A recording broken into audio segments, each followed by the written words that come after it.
Well, well, well, well, well. The worst kept secret in this entire hobby is finally out, and that's all the news about CGC. So, if you guys don't know the news yet, I know it's kind of early. This is pretty rare for me to be able to do these early midday lives. But CGC has officially changed their label, they've officially changed their grading scale, they've gotten rid of subgrades, they've gotten rid of perfect grades, and I'm telling you right now, this is I feel like I would want to say that this is the beginning of the end to CGC, but I already felt that the beginning already happened. So we're just in the midpoint now of CGC. A couple things I want to touch base on. One, like I said, they got rid of perfect grades. Number two, if you have a 9.5, it is now considered a 10. They're not doing 9.5s anymore. So if you do have a 9.5, you have the ability to send it into CGC, have it reholdered into a 10. You need to pay a $5 fee to do that, and you get their new label. There are so many things to touch on right now. I'm struggling to get my brains on. First off, let's just talk about the label itself. The label, in my opinion, let's do this video. Let's put this caveat out there. Everything I say in this video is strictly my opinion. But that label, I don't like the label. I don't like the new Pristine label. I don't like the 10 label. I don't like the new label. If that label, instead of saying CGC on it, you just wrote PKG, so Pokey Knowledge Grading. If you just put that, people would just say, what is this random grading card company? One of the things I heard from people a lot, because I will tell you a little backstory on me with CGC. I was very pro CGC. Chevals. Shout out to Chevals. If Chevals out there, he's one of my mods. He was around this channel for a long time. I recommended to everyone to send their cards to CGC because at the time, PSA was closed. The market was going crazy. I did a lot of plays with CGC. I was one of the very early adopters, and I got absolutely wrecked because of that. Because CGC was, at that point, 100%, in my opinion, gatekeeping 10s, which now it seems that became very apparent. They were not giving true subgrades to cards. And I made a bunch of videos being very critical after the fact. But before I started being critical on CGC, I was very bullish on CGC because I always thought that competition in this market, especially the grading card market, was great for this hobby overall. And I talked about a lot of different grading card companies, just hoping that somebody can take a little piece from PSA because I always thought that the competition would make PSA be better. And in a way, we've kind of seen that. Some of the cards PSA is now grading, I'm not going to say that it's not because of CGC. There's definitely cards that PSA is now grading because CGC was grading them. And because other grading card companies starts to, grade them, PSA says, okay, we're going to do it. And then also, like, the way cards are labeled or named or different variants, CGC was very good at doing that. And PSA started doing that. Maybe they wouldn't if CGC wasn't. So competition was a good thing. But this label is not the right way to go. And one of the things a lot of people always said about CGC is I would ask people, why do you collect CGC? They go, well, I have a lot of CGC cards in my collection and I want to keep my collection like uniformed. Uniform just meaning keeping all the slabs the same, keeping all the labels the same. They didn't like to mix and match different grading card companies. And I said, okay, I'm fine with that. I'm in a way kind of the same way. Like, I prefer PSA, but I'm okay with having other grading card companies in my collection. Like, it's not a make or break to me. I just know from an investability or selling aspect, I'm always going to get that premium for that PSA grade opposed to a CGC or a Beckett, assuming it's not a black label. Obviously, a black label Beckett is going to hold that premium. And the uniformity didn't really matter so much to me. A little bit of it did. But a lot of the people that were grading with CGC, the uniformity was very important to them for their collection. Well, guess what?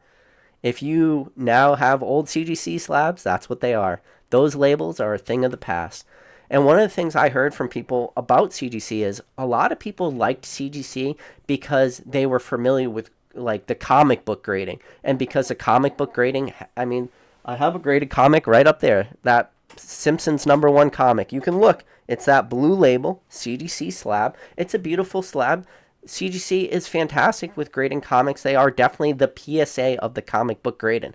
And it was that blue slab. And when they put it on the They're trading card games. It made sense. It was like, okay, very, very easily identifiable as CGC because that blue slab is iconic in a way because of the graded comics. It became an iconic blue label. They have now taken that, thrown that completely out the window, and at this point, it might as well just be any mom and pop slab, any mom and pop label. I do not know, and I promise you this, I do not know the focus groups or whoever the people were that they communicated with, the surveys or whatever, where this was the slab they wound up on. This is absolutely ridiculous. And so one of the big things about CGC that it did have going for it was it had subgrades. And, subgrades for a lot of people at the very beginning of CGC was one of the reasons people were very drawn to CGC because they had subgrades very similar to Beckett. So when your card was graded, you really knew what they deducted on, whether it was at edges, corners, surface, or center. And you really had a good understanding of where the points were taken off. The problem was they were very inconsistent with the subgrades, but then they jacked up the price of subgrades and made it to the point where they didn't want you to grade with subgrades anymore, in my opinion. If they wanted you to continue the grade with subgrades, they would have kept the prices low. The option for subgrades at one point was like $3 and $4. Then they jacked it up to $15, meaning if you sent a card at bulk at $15, the grading fee now becomes $30 because it's $15 to grade your card and then another $15 for those subgrades. So they doubled the value or the cost of grading a card at bulk. And you can say what you want, but that was just to get people to stop doing it, meaning you can still offer the service. Listen, I'll offer you the service right now is I'll come to your house and appraise your collection for you. Guess what? It's going to cost $100,000. So you know what? Nobody's going to take me up on that offer. But at least I can say that that is an option that I provide, even though it's just a BS thing. Like nobody's going to pay you to do that. So you just put it at a dollar amount. So you it's more or less like turning that faucet off, that faucet of all those people that wanted subgrades. The reason people were grading with CGC, they just turned it off, or they turned it to such a small drip that nobody was going to pay those crazy prices because it stopped being worth it, especially if your card wasn't a high dollar amount card. If you only have a $10-15 card, you're going to spend $15 to grade it. It's not worth it to spend that other $15 to get subgrades. Now, if you have a base set Charizard first edition, of course, $15 is meaningless at that point, but it kills all those low value cards. And anything you should know about Pokemon is the majority of the Pokemon market, when you talk about cards, they are relatively low value. Relatively low value means sub $100-200. The large majority of all cards in this hobby are worth that sub $200 price point. So by getting rid of subgrades, it was one of the things that a lot of people were upset about, but that was one of the reasons a lot of people originally graded with CGC. But they got rid of that. And one of the reasons they said in their article was because people stopped grading with subgrades. And they said, we're getting rid of it because the market doesn't seem to want it anymore. It's less than 5% of all of our submissions are requesting subgrades. Yes, CGC, thank you for the most obvious statement in the history of humankind. Obviously, the demand for subgrades have dropped. It's because you've tripled and 4x the price of those subgrades. To go from $3 to $15, yes, there is a reason why the demand for those subgrades has dropped. This has always been my problem with CGC. Their human resources department or their PR department, whoever are the dumbest motherfuckers in the entire world that CGC must have working for them, in my opinion. Their PR department is absolutely trash. How dare they write that comment? People reading that aren't the dumbest people in the history of this hobby. You're going to tell me that you're getting rid of it because demand has dropped? Why don't you write the actual truth and stop lying to everybody? Matt Quinn, if you're out there, I'm sure I'm going to get to meet you in person, and you seem like a really great guy, but what the fuck? How the hell, as the CEO of this company, could you sign off on that sentence? You know that is a lie. You purposely wanted to get rid of subgrades. Why do you lie to your customer base? Why are you lying to the people that love this hobby? Why? Just tell the freaking truth. It is the most disgusting possible thing you guys can do, is write these poorly worded things and talk to people and write things like people are stupid. Just admit the facts. You raised the price of subgrades. People were no longer submitting to them. You've mentioned it before. You said it takes longer time to grade cards with subgrades. Sure. You know what? I believe that's true. But you know what? Just man up to it. Admit it. Say that the amount of time it takes to do subgrades wasn't worth it for you. It wasn't working with your business model. Do not say that people just stop submitting cards with subgrades. It's so infuriating. Like, CGC. They just rub you the absolute wrong way. And I've talked about this before. It has always been the CGC customer service that got me. There was a while, go back to end of 2021. So I'm going to give you guys a little history lesson on CGC in case you don't know. So CGC originally, when you would submit your submission to CGC, you had to pay upfront for that submission. Very similar to you have to pay with Beckett. Beckett, if you put your submission out there, you got to pay upfront. CGC was the same way. Then CGC, their turnaround times got absolutely crazy. They weren't able to do that, advertised 30 business day turnaround time, and ended up being stretched out to like 6 months. So we're talking a huge difference between 30 business days, which is about a month and a half, opposed to 6-7 months. So what they did was they said, okay, we are no longer going to charge you for your cards when you submit them. We're only going to charge them to you when you get your grades back. Very similar, actually exactly the same way as PSA's, business model is. PSA, you grade your cards with PSA. You don't pay up front. You only pay for those cards right before they get sent back to you in the mail, when they hit like stage 8, that shipping. CGC did the same thing. Then, come the end of 2021, a lot of people had submissions at CGC, and then everybody just got whammed, hit in the same month at the end of December 2021. And we all speculated. Nobody knows for a fact if it was just a accounting thing or what, but it seemed like everybody got hit with their, submissions at the end of December 2021, and it still took some people months to get those submissions back. So CGC then went back on their word. And the whole thing with me, with their customer service, was, why did you make this statement that you were not going to charge people till you sent their cards back, and then come the end of the fiscal year, you just magically, oops, accounting mistake, everybody got charged. You talk to a guy like Joe Eckelbase Collectibles, he got hit with like $20,000 in grading fees that he just wasn't prepared for. Meaning, when those cards were going to get back, he knew that he would, get charged for those cards, and then he would have a little bit of time in between to sell those cards before, he just gets hit with this $20,000 bill he now has to pay on his credit card. Well, guess what? They just decide to hit him with that $20,000 2 months before all those cards got back to him. So that was always my problem with CGC. And then some of the problems were that people were sending the same submission in the same package. One would be, like the economy, so it's supposed to be a little bit faster opposed to bulk, and people were getting their bulk submissions back before their economies that were in the same package, and economies ended up taking longer than bulk, like 6 to 8 months, and that was all like communications. That was the issues I really had with CGC. But now they're changing the grades, and so now if you guys have a 9.5, it is now a 10, and the worst part is we already knew this. This is not new. We've already known CGC has changed their grading scales. The reason why we know this is because CGC released that POP report.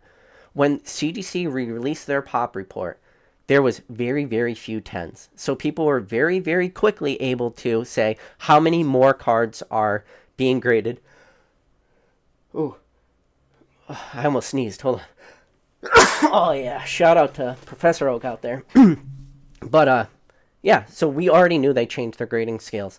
And the worst part about CGC was, for whatever reason, and I still to this day do not understand this 100%, their cards that they were most harsh on were cards that were non-hollows, cards that should normally grade the easiest. Meaning, if you open enough packs, you should in theory be able to go through all your commons, uncommons, and find that best condition card and send it away, and that card should in theory be a very easy 10. And the reason why it's an easy 10 is because you're not going to have print lines on that hollow, you're not going to have scratching on that hollow, and if you go through enough bulk cards, it should be easier to pull out a bulky like non-hollow than a hollow, but for whatever reason at CGC it was the opposite. Non-hollow cards were getting graded like with the most strictest of standards.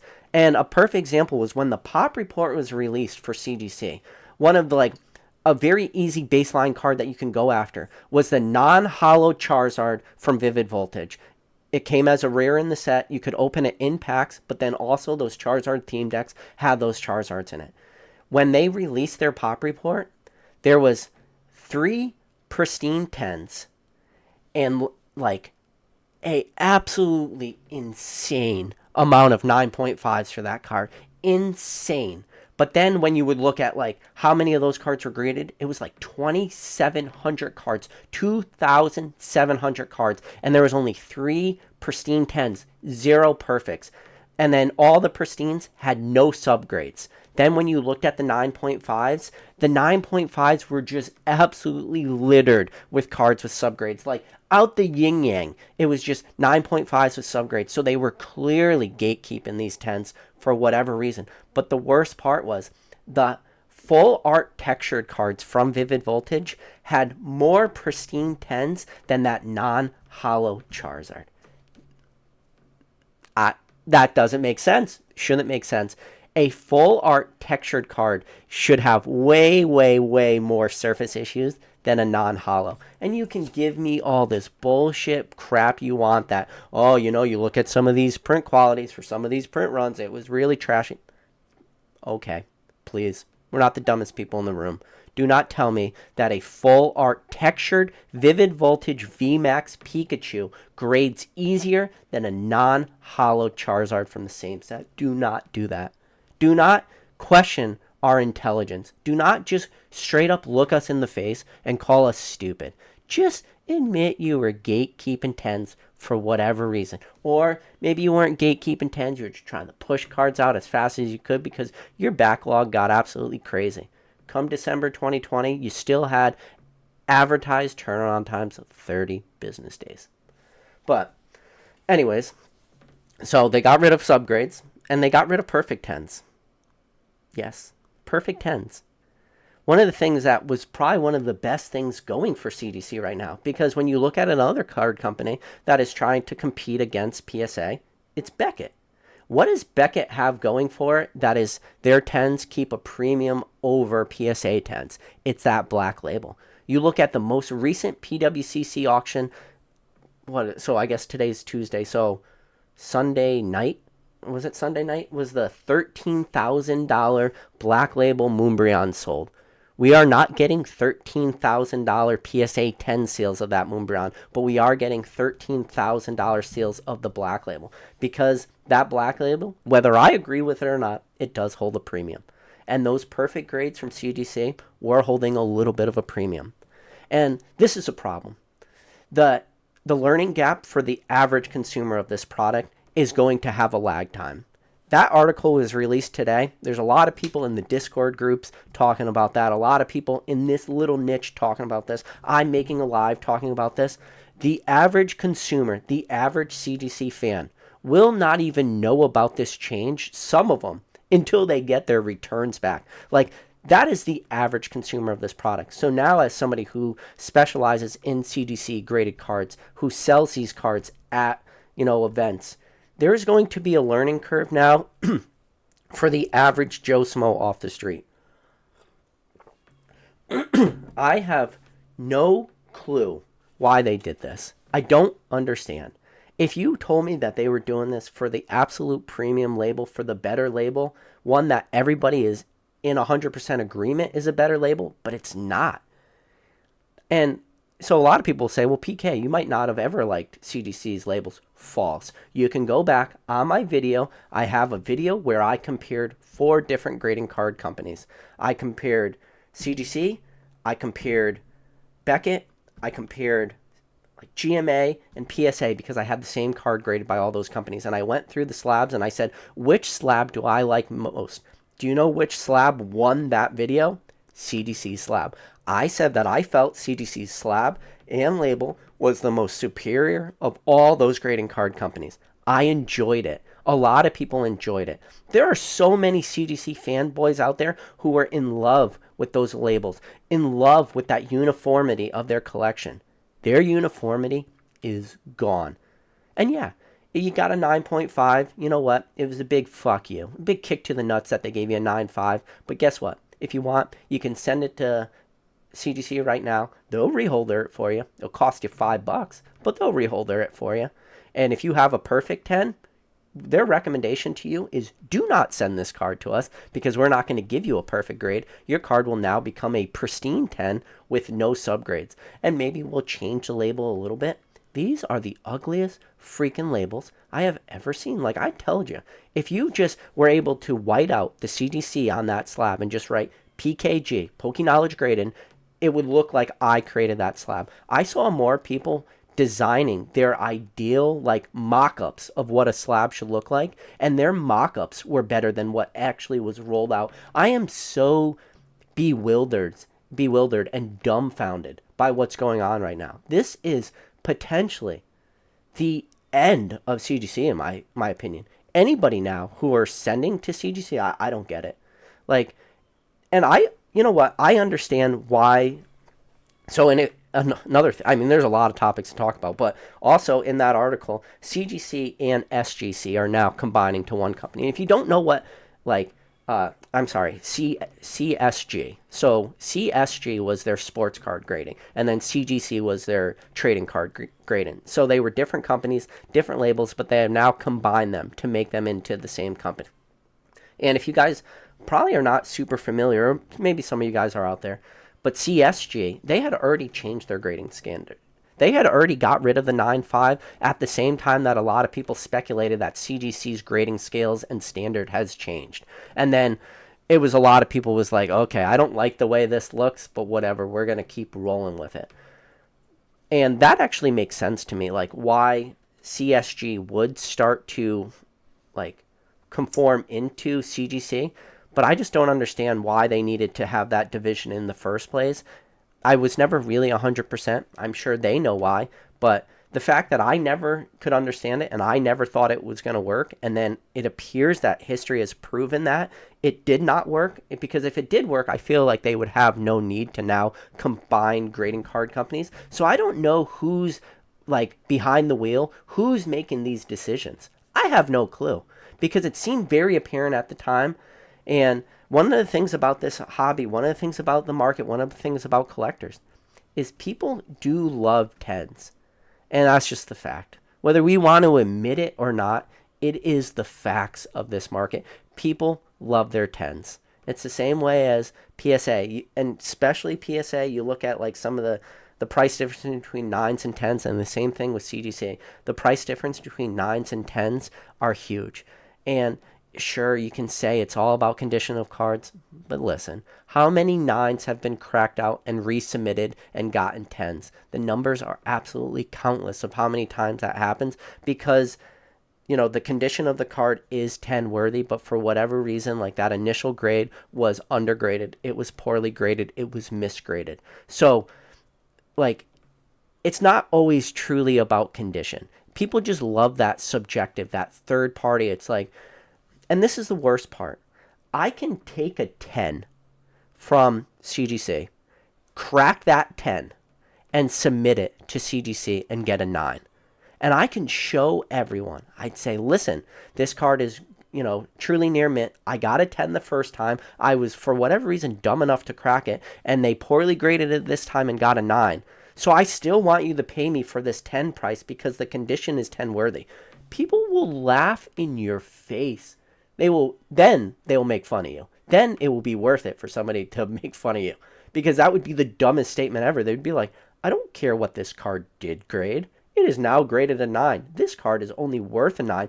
And in that sense, what they mean to say is, I can care less about the condition of that card. The true condition. The real condition of that card. All I care about at this point is that numerical grade. Oh, man. I'm sneezing. Shout out to Professor Oak every time I sneeze. But yeah, it's oh man, what happened? Why? Like, why do this? Do you have like a definitive reasonality why? And again, this was the worst kept secret. There was a lot of people knew this was coming down the pipeline. Like some people were a little bit more vocal on it. You know, it was very apparent. Like there was a lot of breadcrumbs being put out there, but the change in the slab, like throughout everything, I don't get it. This is the end. This is the end of CGC. Stick a fork in them. They're done, in my opinion. I don't see the reason to send to CGC anymore. That argument in the past was you can get a perfect 10 at CGC. Can't get a perfect 10 at CGC anymore. You can get, and then the argument was, I like their label better. Well, you can't get their label anymore. Well, I used to grade comic books, so I want that label. Well, you can't do that anymore.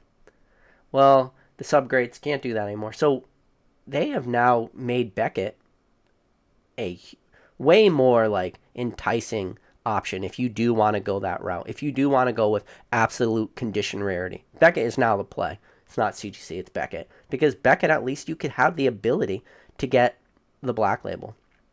And, you know, there was a while too, like one of the things that I always disliked about CGC was, again, it was strictly customer service thing, that they used to paywall their 10s. And by paywalling their 10s was originally, before they changed the rules, you were only ever able to even possibly get a perfect 10 if you paid for subgrades. Meaning if you did not originally pay for subgrades, there was no way to get a perfect 10. The highest possible grade you could get was a pristine 10. And then CGC, I don't know if any of my videos had anything to do with it, but eventually CGC changed that rule and they said, no, if your card is truly a perfect 10, we will give you those subgrades for free. Same thing that Beckett has already been doing.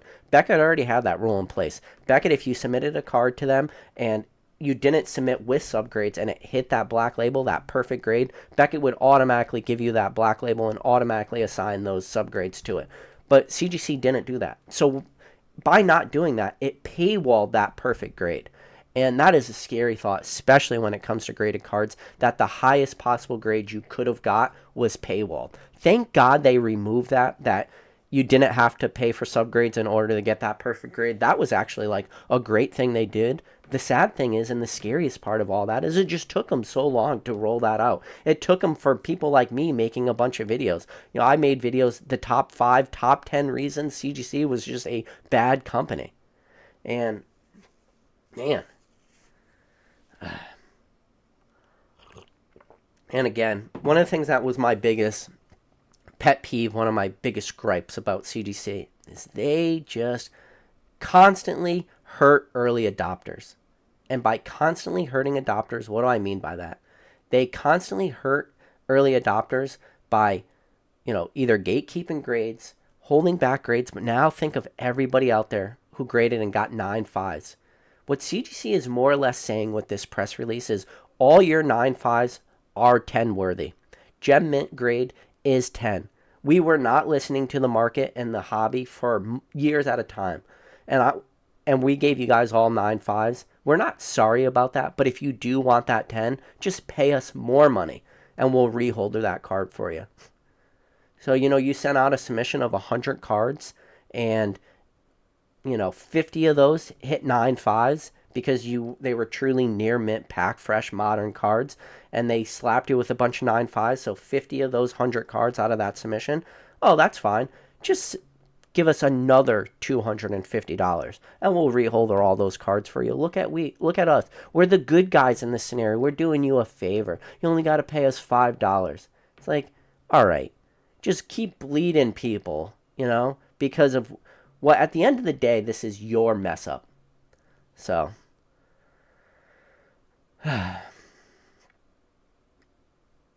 nobody's going to want these slabs, in my opinion. One of the hardest things to do for a third-party grader or a new grader to come onto the market is to get brand recognition, to get brand identity.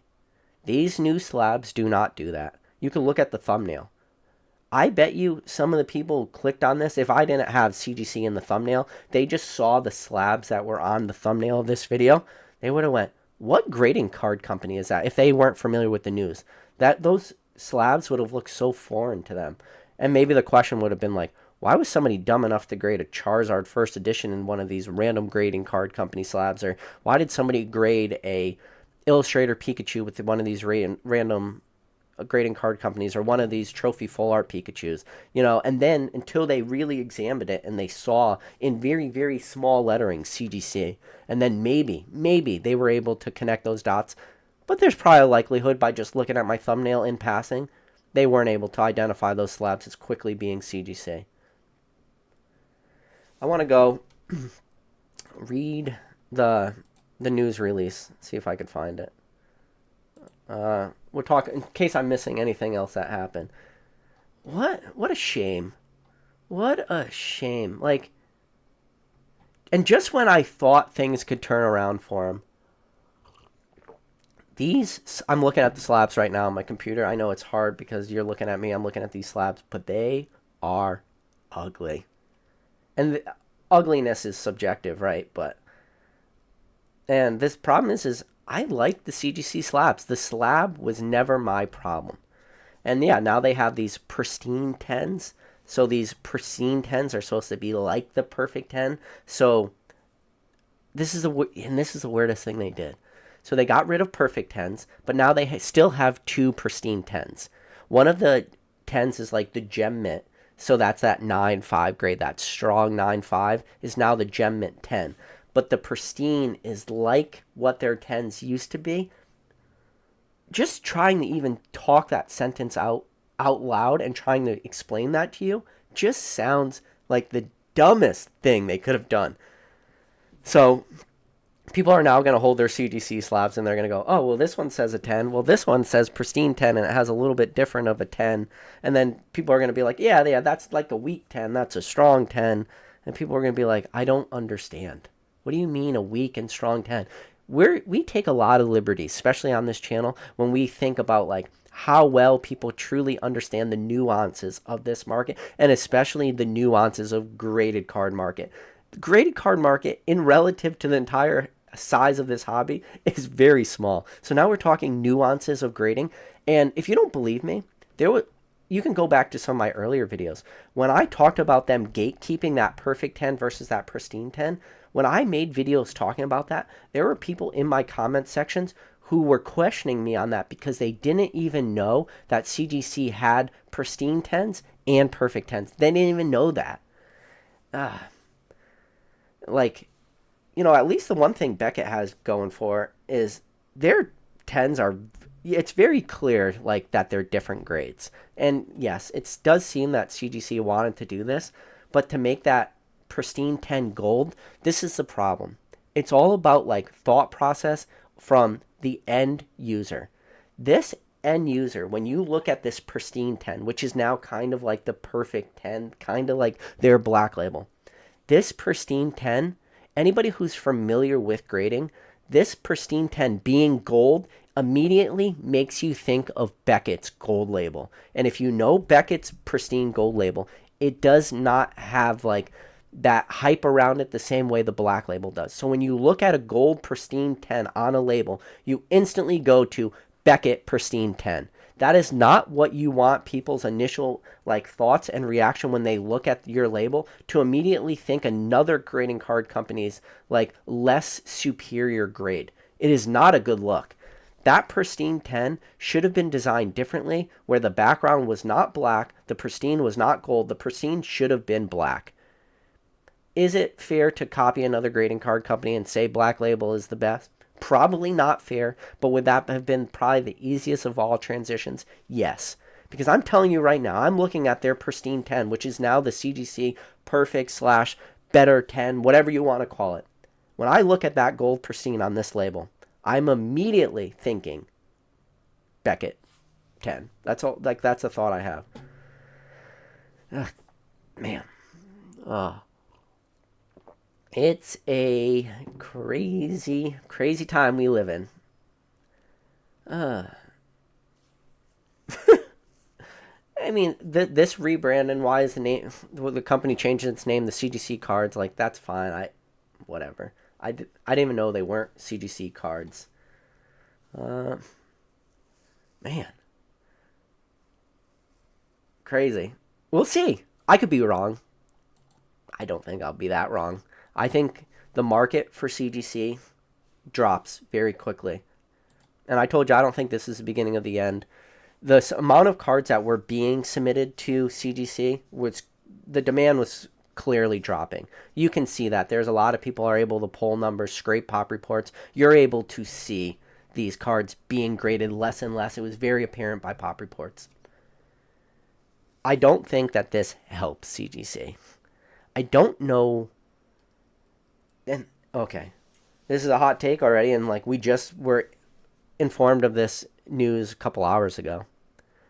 This might perform so poorly for CGC that in a couple months or potentially a year's time, but I'd be surprised if it's years' times that this happens.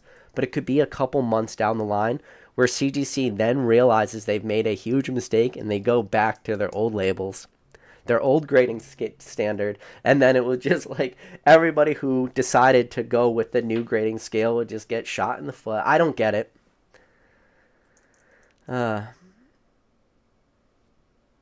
Sad. What a sad day.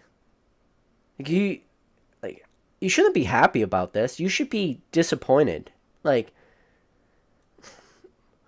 it's, what is that saying? It's like, CGC, if you're out there watching this, I'm not mad. I'm just truly disappointed. Truly, truly disappointed.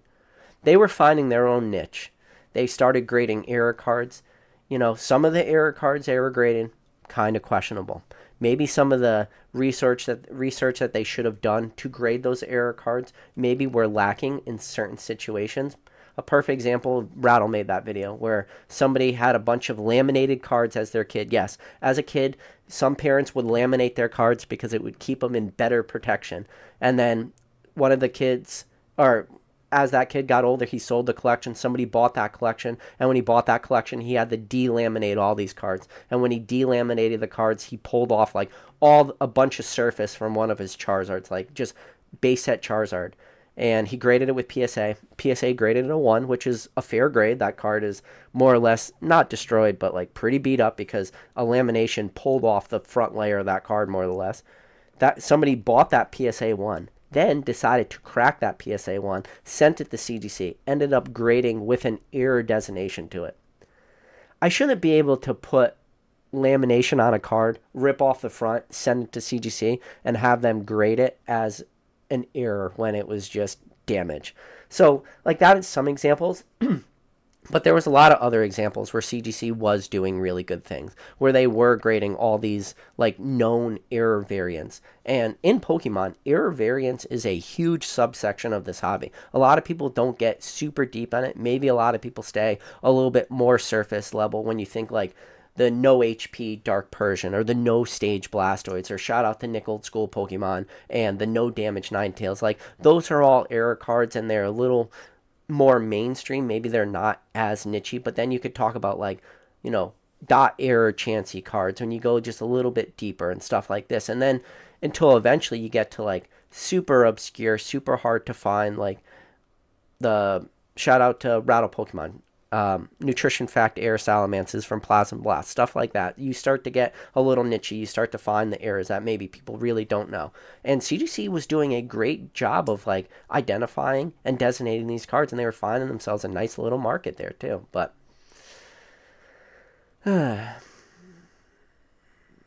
sad day. You guys want me to try to go back and read the chat, see what you guys are saying about this? Because I had some hot takes. TC Genesis said, smell you later, CGC. Kevin Clare said, them 9.5s, though. Yeah, well, them 9.5s are all PSA 10s. And the way the market is they are now telling you 9.5s are 10s. They're telling you that. They're giving you the option to buy 9.5s, send them away, and get 10s. I'm sure there's people out there scouring eBay right now, scooping up all the possible 10s they can find. That 10 label, in my opinion, is not going to hold this crazy premium. I think anybody picking up 9.5s right now or FOMO in to buy 9.5s in order to do that crossover play, like they might be relatively successful. I think people are extremely, extremely underestimating the risk of the plays they're doing. And they'll probably find themselves being over leveraged very quickly. And I bet you I can't bet you, but in my opinion, the liquidity of those 10s is not going to be what they think the liquidity of those 10s are going to be. Those liquidities of those 10s could be equal or less than what they're paying for 9.5s right now because they're FOMO in trying to do this race to get 10 play. And the problem is the market will be slow to react to this. Just like I said, 9.5s are now 10s, does not mean people will now value 9.5s greater than 10s all the time. Which, again, who does that hurt the most? It hurts early adopters because they're not willing to just cross-grade these cards back over to 10s. They're like, I already paid the grading fee. I don't want to pay more grading fees. And my 9.5, even though it's still a 10, and CGC is now telling everyone that this 9.5 is in fact a 10 due to our new rules, due to our new grading scales, people still will not pay a premium for that 9.5 because it does not have that 10 on it. It doesn't matter what that card is. That's a shame. See, son of a Mewtwo said, good morning, everyone. Good to see you, bud. Let's see. The label is so ugly. Ugly is subjective, but I agree with you. I do not like the label. I did like the old CGC label. My problem was never with the label. Yeah, there was some of the weird things, like at the very beginning where that numerical grade on the early CGC labels was not centered, which I never have a perfect answer for that because, like, grading card companies, a lot of people grade cards because of that condition rarity. And, like, one of the things that is one of the biggest, most important things about grading is, yes, your corners, edges, and surface. But one of the biggest thing is that eye appeal, that centering grade on a card. So when you have a nice, well-centered card, beautiful card, you really source that card hard, you found a beautiful example of Pokemon print quality.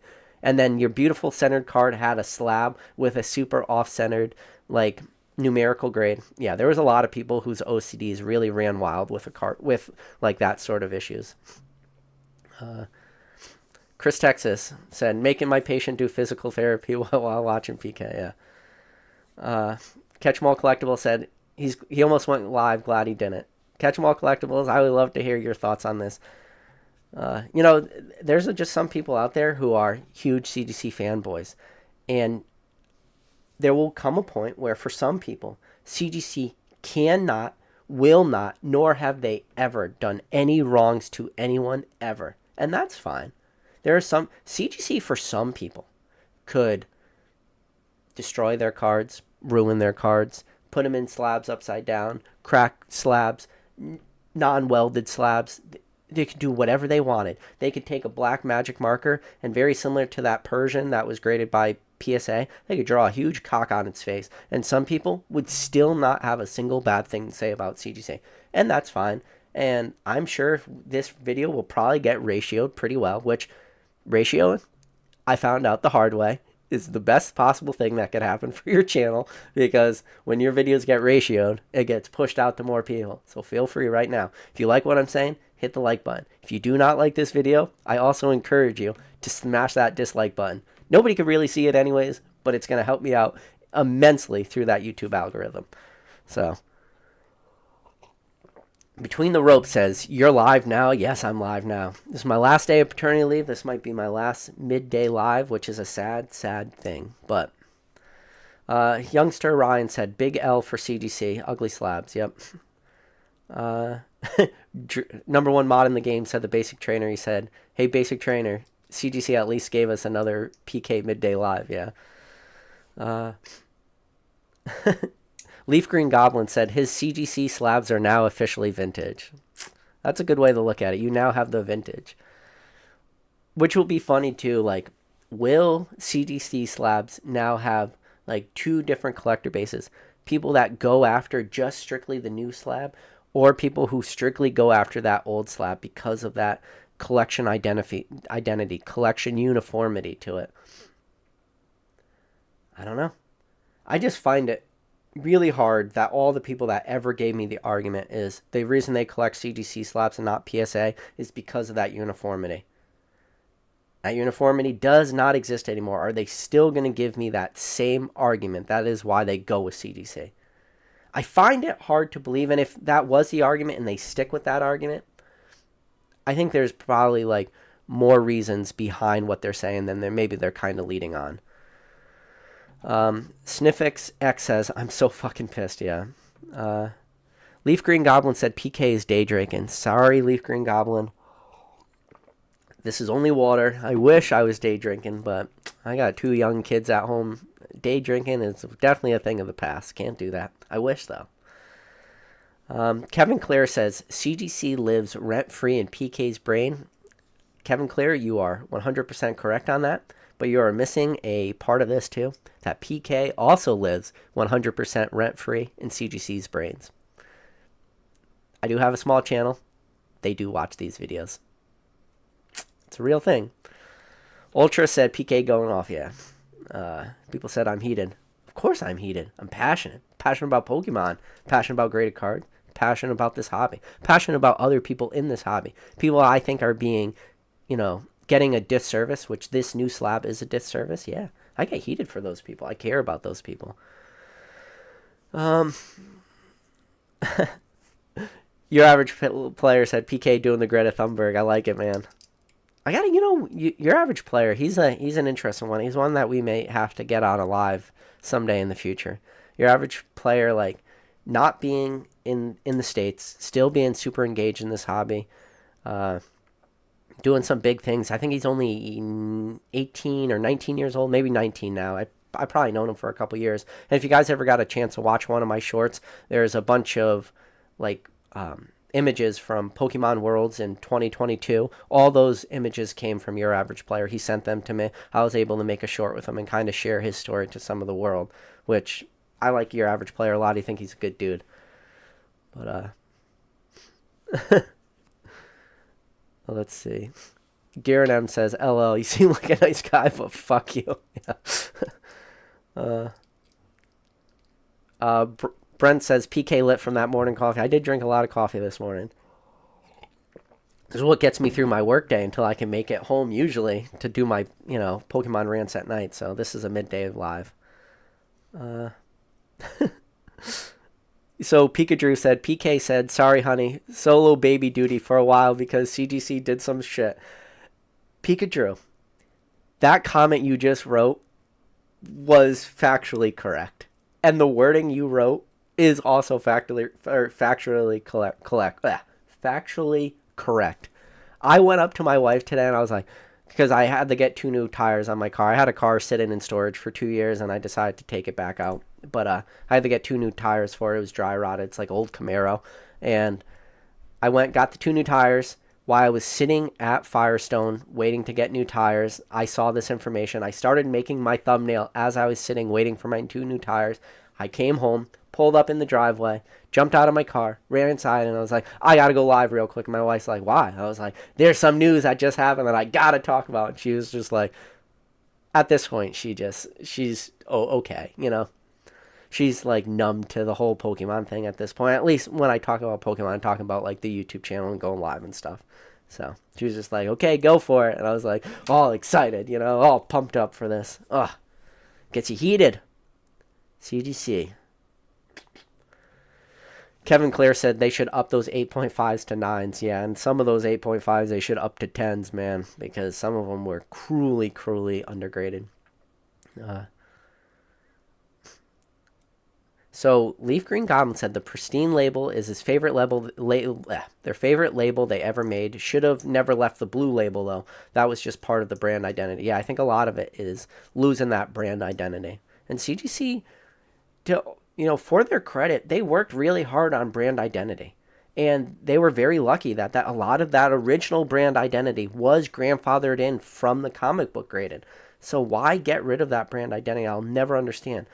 People talk about PSA all the time. And you look at like a PSA slab and you go, PSA slabs are weak. Like, they're weak. But there's at least identity to them. And yes, there are definitely older slabs that PSA has changed slabs from the olden days, like where they added like, the new ink technology, added barcodes, got rid of like the lighthouses and stuff like this, added QR codes. PSA has definitely done that. But even if I hold up the oldest of PSA slabs, it's still very easily identifiable as a PSA slab because of that white background, because of that red border. So at least there is still identity to it. But yeah, every time PSA changes their slab, there is still a group of people that get very upset about it. But we've never seen as drastic or as extreme of a label change as we have seen with this CGC. So, Professor Oak, good to see you, bud. Professor Oak, I had 2 sneezes today, man. So Skater Nesto said, wait, so what's the announcement other than the new label? Wish there was more info, less anger. So Skater Nesto, what it boils down to is all 9.5s now go to 10s. There's no longer perfect 10s. There's no longer subgrades at CGC. If you have a 9.5 at home, you can resubmit it to CGC. And if you pay $5, they will take your 9.5 card, reslab it with the new label, and give it the Gem Mint 10 grade. If you have a perfect 10, they recommend you do not send it to CGC because you will not get a perfect grade. They will crack that perfect 10 out and give you a pristine 10, which does not have subgrades because they no longer offer subgrades. In their press release, CGC said that the reason they got rid of subgrades is because less than 5% of the entire submitters were not requesting subgrades, which again, if you go to the earlier part of my video, I went on a huge rant that the reason people aren't requesting that is because the cost of subgrades have astronomically increased by like 3 to 4x. It's been a huge drastic increase. So there's that. Another information is CGC and CSG, which is their sports card grading company, have now merged into the same company because they were different ones, different graded card companies. So, yeah, more or less, they've gotten rid of the 9.5 grade and is now the 10. And in their press release, they said that they came to this information due to surveying people in this community. I do not know who they were surveying. I would love to see those survey results because I'm friends with a lot of people in this hobby, and I don't know anyone that got a survey from CGC. And unless people really wanted to see the downfall of CGC, then that could be conspiratorial that anybody filling out those surveys filled this out in the way to be detrimental to the survey, which if somebody did do that, that was very big brain of them. And kudos to you if you really hated CGC that much that you filled out a survey with the hope that they would take your advice to destroy their own company from the inside out. Maybe.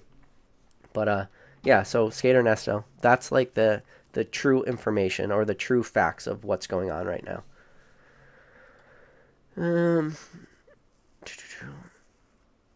Let's see. Kevin Clear said PK can make better slabs in Microsoft Paint. I've seen people make better labels in Microsoft Paint, and that is not a lie. Yeah, Cheval's giving Skater Nesto the rundown, saying no more 9.5s. Gem Mint is now 10. No more perfect neither, only pristines. Yep. Yeah, crazy. Youngster Ryan says, I want a PK Matt Quinn live this week. Matt Quinn's never coming on this channel. He would never agree to that. And I don't know Matt Quinn, and I'm sure I will meet him in the future. And this is why I have to be very careful with what I say. He seems like a great guy. On lives, sometimes what he says versus what he does scare me about him. That's the scary thing, is when I say Matt Quinn seems like a great guy, he's the CEO of CGC. If I call Matt Quinn up right now, one, I would not be able to get a hold of him because he's CEO, and that's the way it should be. But let's say I call the CGC hotline, whatever that CGC phone number is, and I get a 8.5 or 9.5, and I really thought that this card deserved a 9 if it was an 8.5, or I really believed it deserved a 10. If I called CGC's customer service and I said, listen, you guys gave me an 8.5, I think you undergraded it. Is there any way I can talk to the grader and just find out why they gave me this grade? Customer service might not laugh in your face on the phone, but they're going to tell you, no, sorry, we do not let the graders talk to the submitters because we want it to be blind. We don't want the graders to know whose cards are graded. And for somebody on the phone, you would be like, okay, I understand that. Thank you anyways. Click, goodbye. But in reality, there was videos where Matt Quinn was sitting next to like Chum Lee, opening up a Jungle Unlimited booster box, sitting next to him at the same table. And as Chum Lee was opening packs, Matt Quinn was sitting there right there grading those cards. And two of the cards that graded Pristine 10s, which at the time was a very rare thing for CGC to do, he gave him his Jungle Pikachu of Pristine 10 and his Jungle Eevee of Pristine 10. The two most expensive commons in that set. Two of them hit 10s. There is no anonymity when you're doing that. So I just don't love double standards. And he couldn't be, like, in reality, the most by-the-book person that ever lived. But I just don't like double standards. Meaning, Chum Lee is a very famous person. He's on Pawn Stars. He's active in the Pokemon trading card communities. Good friends with Gary King Pokemon. People in Pokemon know who Chum Lee is. I have some Chum Lee cracked slabs that I cracked. Some of his Skyridge collection that are signed. The labels are signed. I'll show you them. Hold on. So I have these labels right here that were from cracked, like, Chum Lee slabs. And the problem is that anonymity goes out the window. And all you're pretty much saying at that point is, when I call them on the phone, the answer is, you're not special. You're not famous enough for us to do this for you. So, like, see, if you look on the back of, like, some of these, you can see Chum Lee collection, Chum Lee collection, Chum Lee collection, and then he signed the front of some of these slabs. So these were just some 3 Skyridge slabs. Like, there was a Moltres reverse that was graded a 7, a Poliwrath graded a 7.5, and a Rhydon reverse hollow from Skyridge graded a 9. And, like, I just needed to save those cards, save them from the prison that they were in. But, yeah, the problem is when you have some of these guys and grading these cards, and you take away, and you say anonymity is a huge thing, but yet when you're doing this in-person stuff, there is always going to be the possibility of bias. And that is a scary thing. Biases in this hobby are real. Biases are real in life. So that always kind of rubbed me the wrong way. And like I said, there will probably come a time that I'll meet Matt Quinn in person, and either one, he'll say, I don't even want to talk to you, or maybe we'll talk. Maybe I'll be able to, like, get an understanding of where they're coming from with this stuff. And maybe he has the answers to all the questions I was asking. Like, Matt Quinn, in December 2021, was it an accounting issue? Was it truly an accounting issue that you accidentally charged me and Joe Ecclebase Collectibles for our submissions by accident? And you went against the policy and the newsletter you released? Or was it in fact you charged us because of, like, accounting reasons for your bottom line for the fiscal year of 2021? And the only way you can show, like, realized gains at the end of December 2021 was because of true, like, fiscal gains, and you just wanted to show that on your balance sheets. If that's the case, can you please just tell me that? Can you not lie to me? Can you not tell me it was a mistake? Because why was it a mistake to me and a bunch of other people I know? Like, those are the and if Matt Quinn could look me straight in the face and go, you know what? We wanted that money for that fiscal year of 2021. That's why you got charged for that. If he could not lie to me. Or if they can say, you know, when we didn't offer perfect 10s and we originally had paywall those, and the highest grade you can get was a Pristine 10, and the highest grade should have always been the perfect 10, and we never should have paywalled that perfect grade for you. Like, that was a mistake. If they can say stuff like this, it would make sense. Or if you had people, like, in their chat groups, that famous guy who wrote in their chat group that the reason why subgrades are more expensive is because it takes more time to grade your cards, which was always the scariest thought, because what does it mean to say a card takes longer to grade with subgrades? All cards should, at the end of the day, have grades in a way assigned to them, because if a 9's a 9, it should be a 9 with subgrades or without. Subgrades should not change the overall grade, the overall dollar amount for that card. Not dollar amount, but overall grade for that card. It should not change. And, one of the things Matt Quinn will say to you is probably, and I don't know this for a fact, but if I had to go on a limb and guess, what Matt would probably say to you is, well, what a lot of people don't understand is for some grades that are, or some cards that are just, poor grades, we can quickly assign a grade to them, because then we don't have to look at centering. Because let's say you have a card with 9-5 centering, but edges are a 5, and you could quickly identify a 5. There's no reason to identify subgrades for centering, because at that point, centering is fugazi. It's meaningless. It means nothing at that point, because you have edges that's a 5. But if you now have to spend the time to still assign a grade to centering, sure, that would add more time. What do? We all thought that through. We went and we scraped the pop reports, and we said, what percentage of cards grade less than an 8? And the percentage of cards that grade less than an 8, because in my opinion, centering does matter for any cards 8 and above. How many cards grade less than an 8 by CGC? The total population of cards ever graded by CGC less than an 8 at the time that pop report was scraped was less than 5%. So 95% of all the cards CGC has ever graded, centering still truly matters. So don't give us like this BS line that centering takes more time because maybe you can't do this little cheat where, edges are 5, so you don't have to look at centering.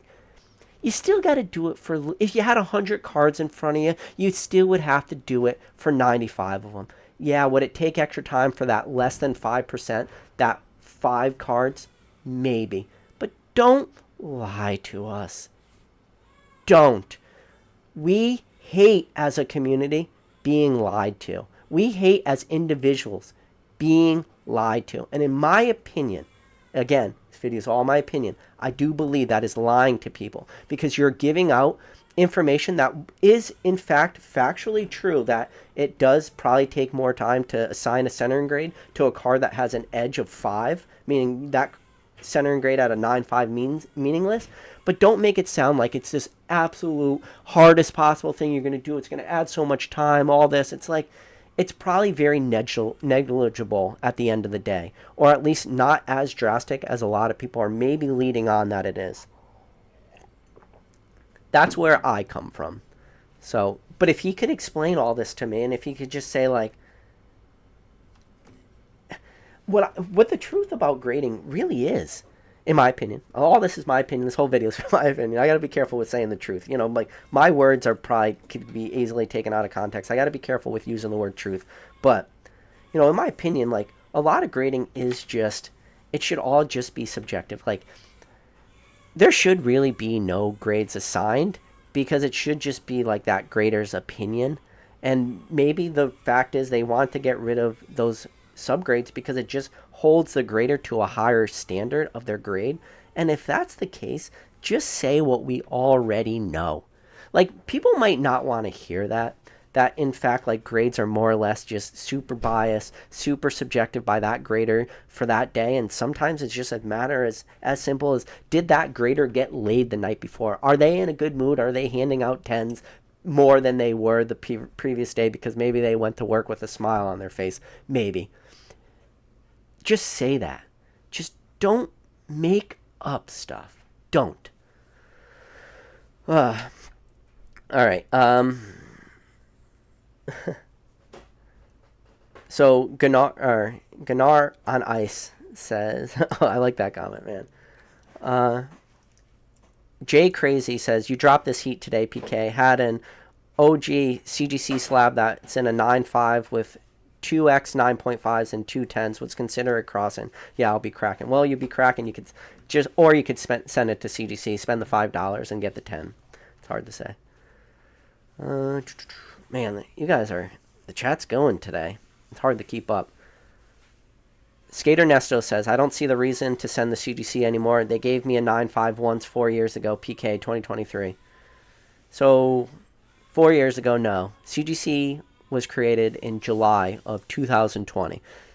And we are only in June of 2023, so they haven't even been around for 4 years ago. Skater Nesto, sorry.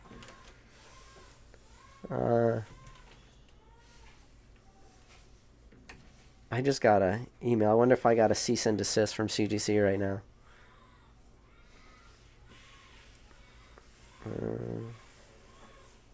Ooh, this is interesting.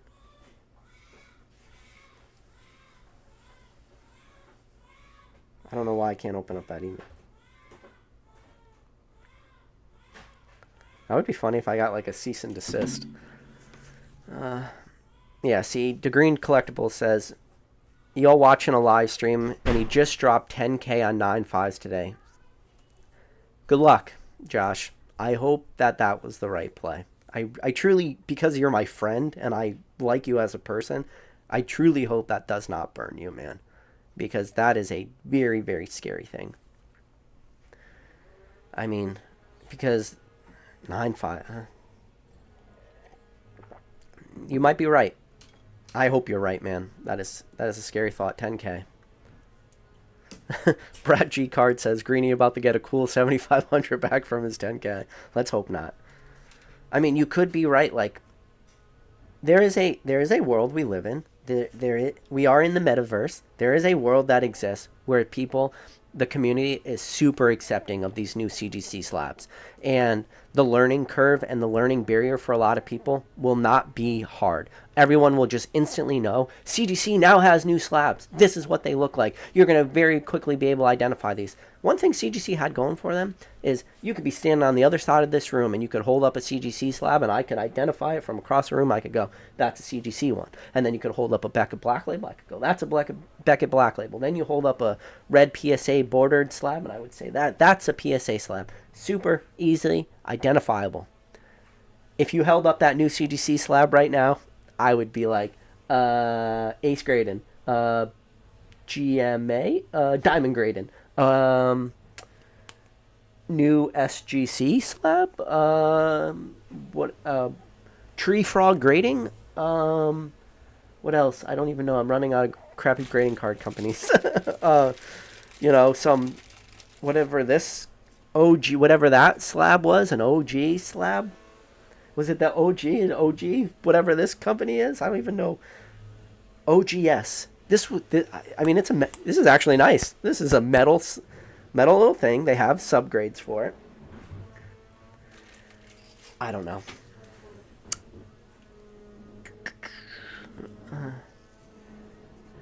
So Justin from SG said, not hating here, but I'm trying to find reasons to grade with CGC to have a chance at a Pristine 10, which is at best a BGS 10, but no subgrades, yeah.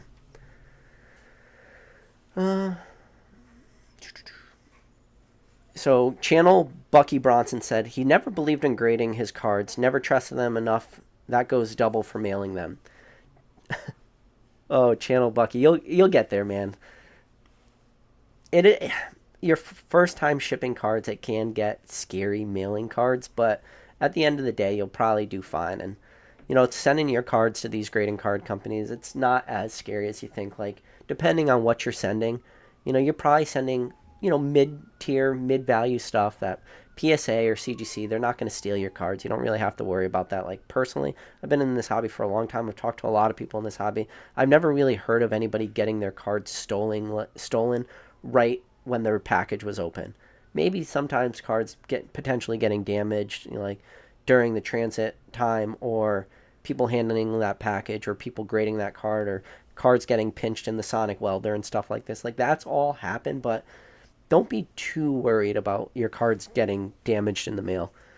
But then I say that to you, and you'll be the one guy whose package is lost by UPS or arrives, and then cards never get graded. And you look at Leonhardt. I mean, he had a first edition Zard he sent, and it got lost in the mail for months. It was like 6 or 7 months his Zard got lost. So there, okay, I guess we do technically know one person who had like an extremely expensive package get mailed.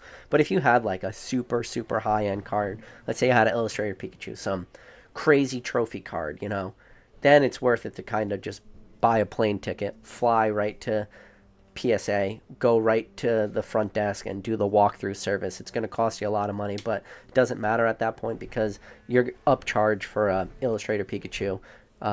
I had Brown Eyes Yellow Dragon on here. He graded an Illustrator Pikachu, ended up hitting an 8.5, and his upcharge for that card was $10,000. So if you're upcharged $10,000, it doesn't matter to spend $1,000 to do the PSA walkthrough, and just do it in person. And then like, okay, you guys take my card. I'm going to sit in the lobby until you bring it back to me. But that's a very expensive route to do. Let's see. People are saying people are fuming in the chat right now. Have Skater Nesto ever been on my channel? Skater Nesto, I don't think you've ever been on my channel. How is that possible? Macasaur says, can somebody please make a playlist of all the videos where PK roasts CGC? CGC, yeah. I'm not mad, I'm just super disappointed, man.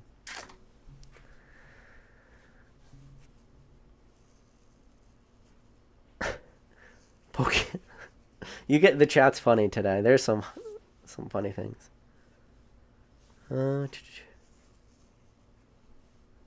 Kevin Clare says, PK, you better stop this right now. Cease this live. I'm actually going to cease this live pretty soon.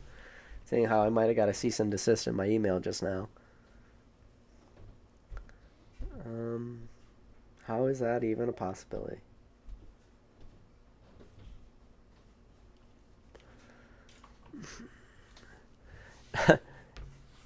Somebody says, as a CGC truther, I agree. You can send them to the glue factory. They messed up Marvel cards matching with comic books, too.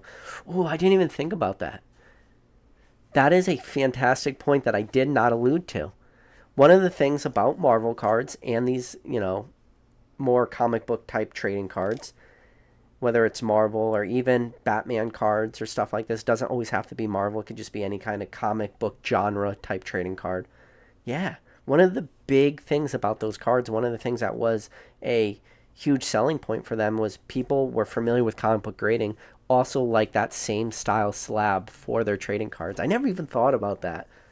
Great point, Enrique. Your average player says, who has a ball to buy higher tier 9.5s? There you go, Josh did. He spent $10K today.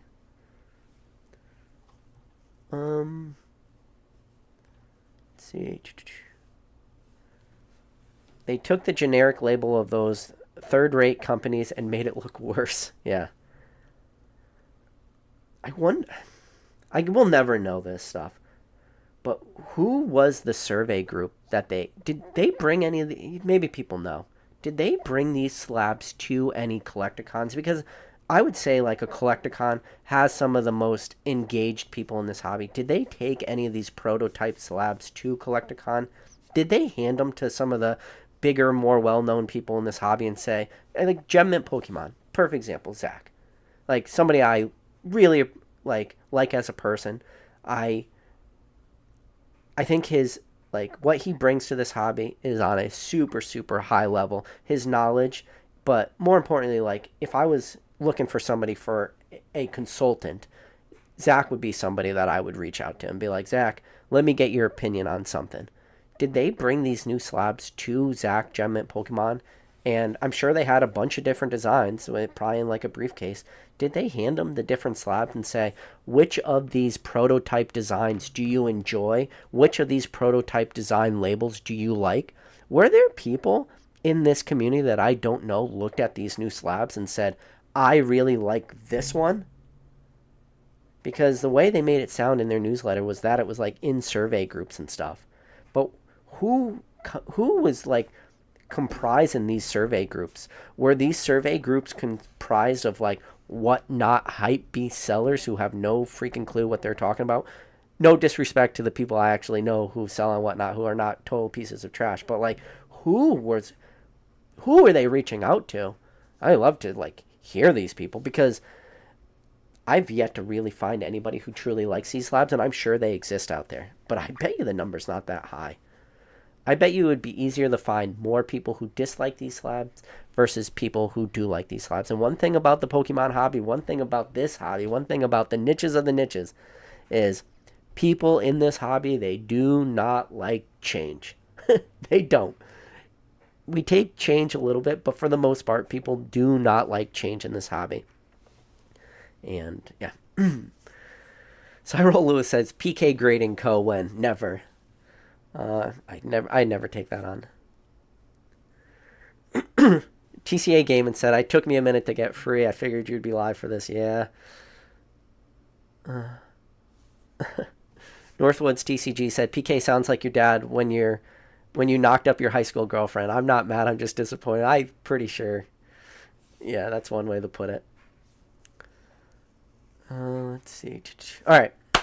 I scroll to the bottom. Listen, if you guys are just tuning in now, pretty impressive for 11:47 on a random Tuesday that I have 168 people currently watching this live, which that's a lot of people. I don't even get 171 now. That's a lot of people. Listen, if you're just tuning in now, I truly recommend you just, as soon as this live's over, just go to the go to the beginning of this live, watch the whole live, watch some of the live. If you love rants, that's kind of one of the backbones of this channel, is doing the PK rant. There's a lot of ranting that goes on at the beginning of this video. Enjoy. I go back to work tomorrow. Paternity leave is over. I'm sorry. No more midday lives. Shed a tear for that one. Shed a tear for just having to go back to work. But no, guys, I appreciate every single one of you guys. And I'm sure there'll be a lot of hot takes, a lot of opinions out there. Let me know down in the comments. Be as nice as you can. If you're new to this channel, if you're just finding this channel for the first time and you made it to the end of an hour and 16-minute live, God bless you. But more importantly, do me a favor. Hit that like button. Hit that subscribe button. I do a lot of these type of lives. But yeah, guys, appreciate every single one of you. Special shout out to all the mods in the chat. So Professor Oakbake's Trainer, #1 mod in the game, Drew. Appreciate all you guys, as always. I'll catch you on the next video.